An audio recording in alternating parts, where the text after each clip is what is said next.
what's important about today that you want to accomplish today. And it might be that you need to get ready for something that'll be tomorrow, because I need to finish this plan or this presentation in order to be ready for tomorrow's event. But it's not about going through a whole project plan for the 6 month and when is this happening? When is this happening? Because if you're meeting every day, that's going to become repetitive. Welcome to the 4 a.m. report. Let's face it, we all have to market. Large or little, it's harder than ever to stand out in a cluttered space of one-size-fits-all and copycat marketing moves. Welcome to the 4 a.m. report, a micro-podcast that brings you valuable conversations with people on the marketing dilemmas keeping them up at night. Here are your hosts, contrarian marketers and creative clutter cutters, Susan Diaz and Will Lamont. Hi, everybody. Welcome back to the 4 a.m. report. We have a return guest today, Susan. We're going to be talking about stand-ups. I'm sure most of you have heard that, and I'm not talking stand-up comedians, everybody. I'm sure most of you have heard the term stand-ups and how valuable they can be in reducing the amount of emails in your inbox, making teams work better, more efficiently, all that sort of stuff. It's something we use. So yeah, Susan, it was your idea. You wanted to talk about stand-ups and how it really does help with a lot of stuff. And it helps with alleviating a bit of the burnout we've all been feeling too. Yeah, Susan, what made you want to talk about stand-ups today, first of all? Yeah, I think, you know what, we've been a virtual sort of remote team from before the pandemic. That said, you know, the pandemic came with its own challenges of everyone sort of struggling through the same thing. I think we hear often from clients about how, I'm behind on my email, or I meant to respond to that, or I missed something here and there. And, you know, we were talking about how email is like for the under 30s, it's really not the greatest tool anyway. And with the shifting workforce and the likelihood that we're probably going to continue to be virtual or hybrid for a while, that's kind of, you know, learning how to use a collaboration tool like a stand-up, avoiding taking a stand-up, which is supposed to be a short, specifically focused meeting, making it a longer status, you know, like those kind of things. So I thought we would invite the very awesome Mara Svenne, who's an Agile coach and facilitator. She works a lot with like software teams and management leadership teams. So welcome, Mara. We're really thrilled to have you back. Thanks for inviting me back. Happy to be here. Awesome. So we like to sort of kick things off, Mara, asking our guests what keeps them up at night. So tell us what's on your mind. Recently, I've been thinking about what happens when we send a pitch or a bid to a client, a new client possibly, and don't hear back.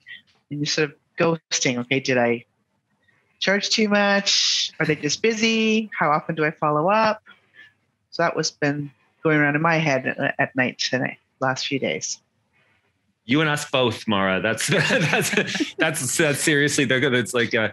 It's been a week. We got to start the follow-up process. Oh, okay, here we go. I actually read this is a little aside. I read an article just today in the Wall Street Journal, I think, about how there's so much money. If you can do sales well, you can get a sales job and make a ton of money right now, because nobody wants to have that role, right? Like we as entrepreneurs, we have to be that person. But apparently, there's a lack of people who want to go into the world of sales. And I mean, I guess we got to change the way we do sales to attract a whole bunch of new people. So yeah, I feel you, Mara. Yeah, sometimes I just send a follow-up and say, here's some more reference material for you in case it helps. And just want to be helpful to people. If you think of it that way, then you may need to sell that. Mm-hmm. Yeah. So Mara, let's jump into the subject of stand-ups. And, you know, to set context, it was a few years ago when you and us worked together on a project. It was a large content audit and it had multiple moving pieces. And that was the first time that we had a daily stand-up, and we did it virtually. It was awesome. And we've taken away many parts of it and applied it to the way we run our projects, to the way that, we advise that clients unblock things. So maybe we start with like, what is a stand-up, and then walk us through some of the specifics, and then we'll dig deeper. Sure. Thanks, Susan. A stand-up is a daily planning of what's going to happen for today and how we help each other. And so in Agile, people who are used to projects that kind of go through phases, and there's lots of planning up front. Misconception in Agile is that there isn't any planning. We just start doing. But we're actually planning every day a little bit about what's my day going to be. And so a stand-up is everybody in the team gets together 15 minutes, and it's not a status report. It's here's what I'm working on. I'm making good progress, or here's where I'm struggling, or I might need somebody to help me with this because I don't understand this area of the work, or I'm missing something, a question from the client or another part of the business. So can you help me get that information so I can continue? And the idea is that way you're continually checking in with each other to see how the work is going and how can you help each other. And if somebody wants to add new work to your pile, you sort of say, well, when I finish this, then I'll get to that. And we'll sort of finish this, get to that.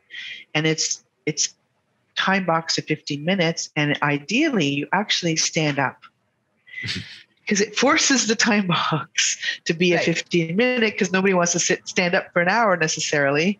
And it gives the energy in the virtual room because you're all standing up.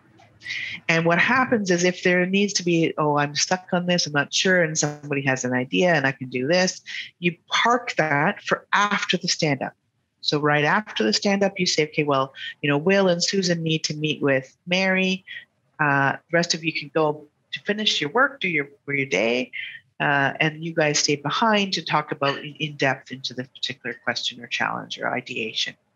Now, Marv, if for you in your role as a facilitator, the one who might lead the stand-up, as Susan said when we worked with you, you led the stand-up.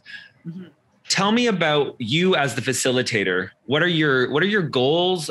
What are your challenges, I guess, when you are trying to make this happen in 15 minutes? Tell me about what your job is during that stand-up.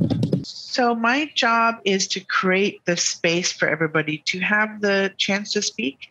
And so part of it is, especially as you're learning how to do it and keep a time box so that it's productive use of people's time, is to watch for the rabbit hole in the middle of that 15 minutes. And so Will might get really excited about, oh, Susan, I got this idea and this idea and this idea. And you want to let a little bit of that go because you want to know what it is that needs to be talked about and resolved. But you also want to not spend the whole 15 minutes on just Will's idea so that everybody has a chance in the team to say, here's my challenge, here's what I'm contributing or what I'm working on today. And just a follow-up too. Do you find though with the stand-up, if the group's coming together because we're working on this big project, are you trying to keep everyone laser focused on, 3 things that need to get done today? We don't even want to think about tomorrow. It's like what needs to get off our plate today. Yes. What's important about today that you want to accomplish today? And it might be that you need to get ready for something that'll be tomorrow because I need to finish this plan or this presentation in order to be ready for tomorrow's event, but it's not about going through a whole project plan for the 6 month and when is this happening? Because if you're meeting every day, that's going to become repetitive. It's a focus for what's important today, what do we need to complete today, and what so that we can focus on the next thing that's important and a priority. And so you talked about that burnout. We get a lot of stuff coming in at us, and it's actually a myth that you can multitask. Even women cannot multitask. Your brain can only do one thing at a time, no matter what women say. Your brain can only do one thing at a time. And we're in a knowledge working society. So finish that and get to the next most important thing. And so part of that stand-up might be asking, I've got 2 things, I can't get them both done today. What's the first priority? So there's somebody in that team who's a decision maker on that level. It's funny. It reminds me of this Marketoonist cartoon where someone's asking the boss, like, which of these 2 are priority? Is it A or is it B? And the boss's answer is yes. Yes. Which is a good old avoidance of the prioritization question. Well, and if that does happen, part of the stand-up, because you're seeing each other every day, and it's not like they're telling me as the facilitator that I'm holding them accountable. They're holding each other accountable. There's a shared goal that the team's trying to accomplish. So there are other meetings where you might want to say, you'll have a meeting that says, okay, by October 31st, we need to have this thing launched or ready to go to a client. Mm-hmm. But the team then knows what the short midterm goals are so that they can hold each other accountable. So it's not when a team starts a stand-up, often it'll feel like they're reporting an update to the leader who they see me as a leader because I'm facilitating. But over time, as you're teaching, no, it's a sync discussion. So if there are two things, let's say that's on Will's priority list that need to be done today, maybe Susan or somebody else in the team would say, actually, my thing's less priority, or I'm making good progress, or I'm actually idle right now. Can I help you with that? And we can work together to get the two, take one of those off your plate, or do two, to pair up to do both of them together. It's more fun that way too, with working in pairs. One of the things sorry, go ahead, Susan. I'll let you jump in. No, I like that, and I think it kind of is a good seg into going into that that sort of headspace and really being a team. And it sounds a little bit like woo-woo and stuff, but I feel like there's an energy in the thing. It's like when you come together and you're looking at, a bunch of dots in front of you and you're connecting them as a team. And like you said, it's very rarely that someone isn't going to step in if they have a minute or the expertise, or it's simpler, I'll get that done, or here, so-and-so will do it because your plate is full. Like we certainly see that sort of thing happening by meeting more regularly. So I'd love to speak to that sort of that team energy angle of it. Yeah. Now, it doesn't only happen with the stand-up. So one of the things as a facilitator you do, or as an Agile lead, you do groundwork to get it there. And it takes time sometimes if it's a new team. So there may be a meeting before, as you're starting as a team, or let's do some team norms. Let's not use email. Doesn't matter how old you are. Email is the worst way of communicating. Maybe to recap some decisions, but even that might be on a, SharePoint page somewhere where we recapped all our decisions we've made. But the best way, I've lost my train of thought. So anyway, email is the devil. Yes. But basically, one of the team norms maybe is, if you're seeing an email go back and forth more than once, stop, call a little huddle, or ask for the huddle after the stand-up. And so in order to get that team feeling, it won't necessarily magically happen just because you're meeting every day. Mm-hmm. That will, of course, build that. But you also want to do some things in the background, or so longer discussions around getting to know each other. Right. What our interests are, so that we trust each other and that we have each other's back. One of the things when we worked together, Mara, that I saw the magic of a stand-up, like when it imprinted on me that this is a great way to operate as a team. On the stand-up, we had everyone from, obviously facilitating, but then we had the person who was basically in charge, giving us the approval. So they might be at that VP or senior director level, down to people who were rolling up their sleeves and like inputting data into, some kind of field. And what I found magical was the fact that you had everybody on the team, from the top dog to down here. If there needed to be decisions made, top dog was there to be like, great, let's move forward. If there was some kind of technical, do we need to do this before we move this? Like everybody was there to answer those questions. And it really did keep things moving forward. We didn't have to say, well, let's go back and ask that person and come back tomorrow and we'll see what the answer was. You kind of make those decisions right there. And I want to know, is that something that usually is recommended for a stand-up, to have everyone at the gamut of the seniority? Everyone who's involved in getting the thing to happen, including the decision makers. And that's why it's so important to keep it to 15 minutes, because that VP decision maker doesn't have half an hour a day. And at first they may resist, going, what do you need me for? And part of the interesting thing is, to get more work done efficiently, the time it takes to get work finished is not the hands-on keyboard or the creative drawing something. It's the waiting for somebody else, whether it be a decision made or information shared or input on an idea reviewing. So even what we do is we may have the stand up and say, okay, I've finished the screen that I've built, and I want the decision maker to look at the layout and see if it flows and they like it, or, web page or something. And so they may say, I've finished this. In order to be sure that it's good enough to release to a customer, can the decision maker stay back after the 15 minutes so I can show and demo it to you? Right. And then right away there, Great. Go ahead. Yeah. That's very cool. Yeah.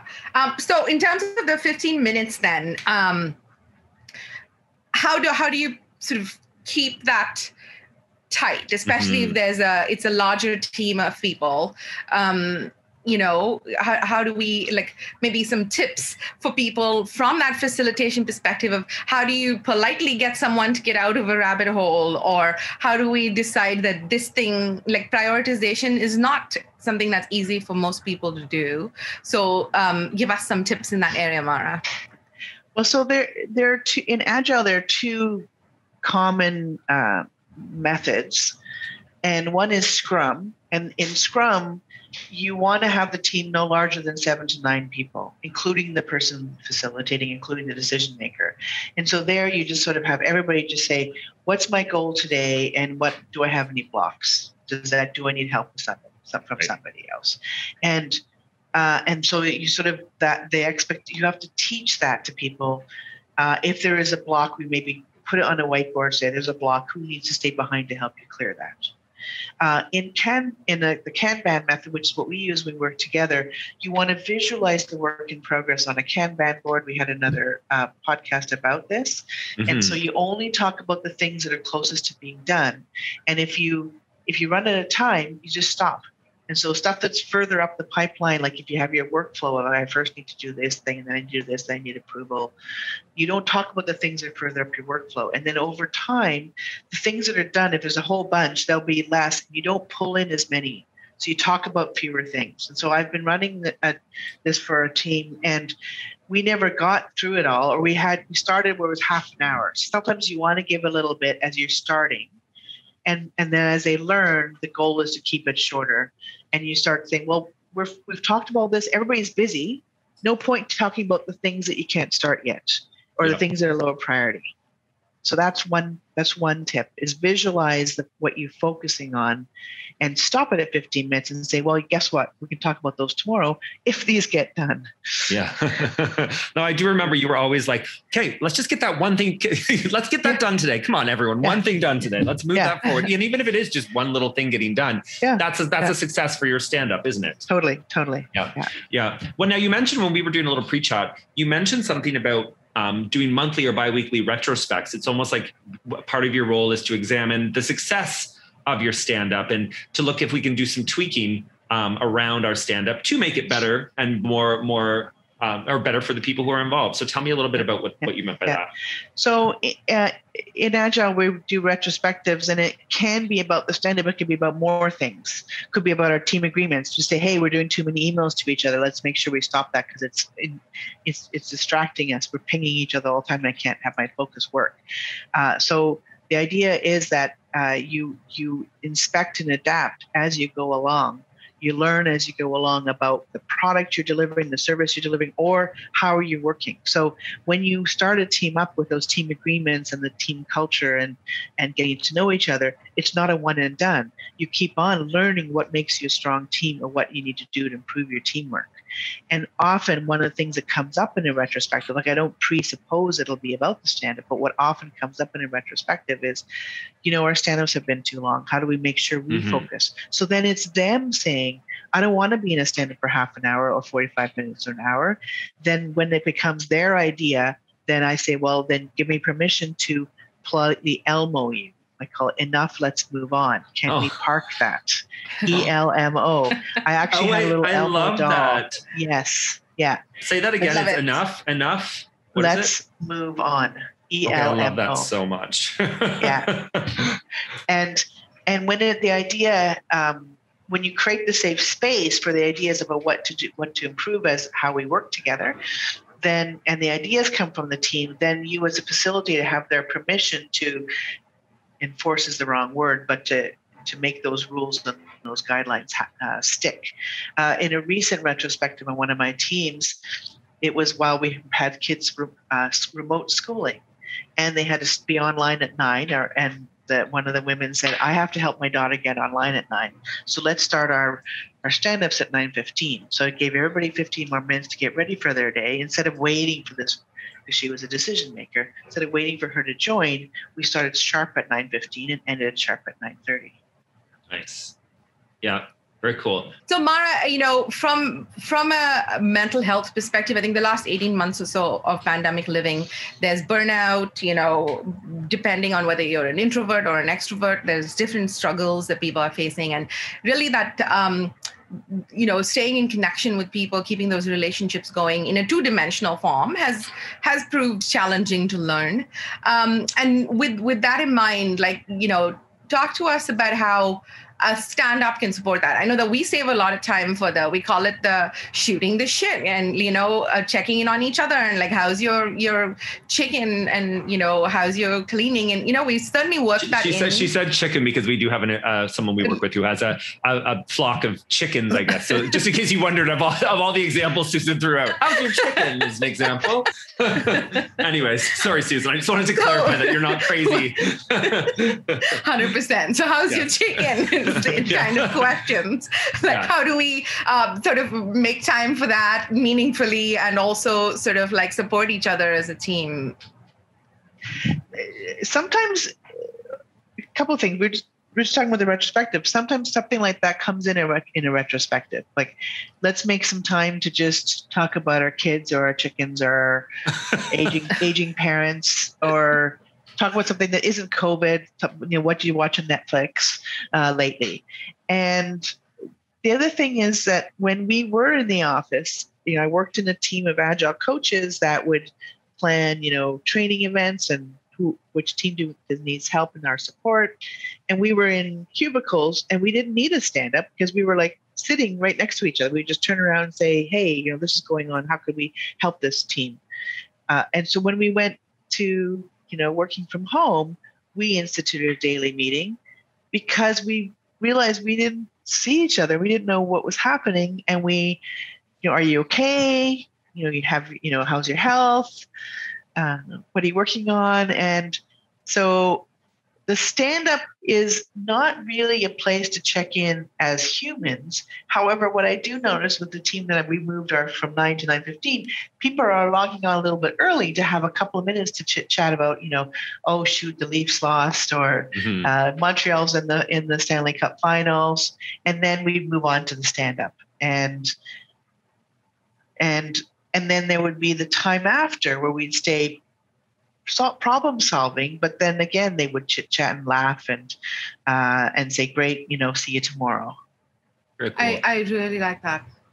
Well, Mara, thank you very much for joining us for the second time. Mara did allude to the first time she was on where we did talk about Kanban, that agile approach to getting things done at work. So maybe we'll link to that, Susan, so people can go back and listen to that. And I was joking with Mara earlier before we hit record that once you're at the 3-Timers Club, one more time, you get a gift basket. So we hope to have you on for a third time soon, Mara. Thank you for joining us. I'd be happy to join again if any other topics come to mind that I can help with.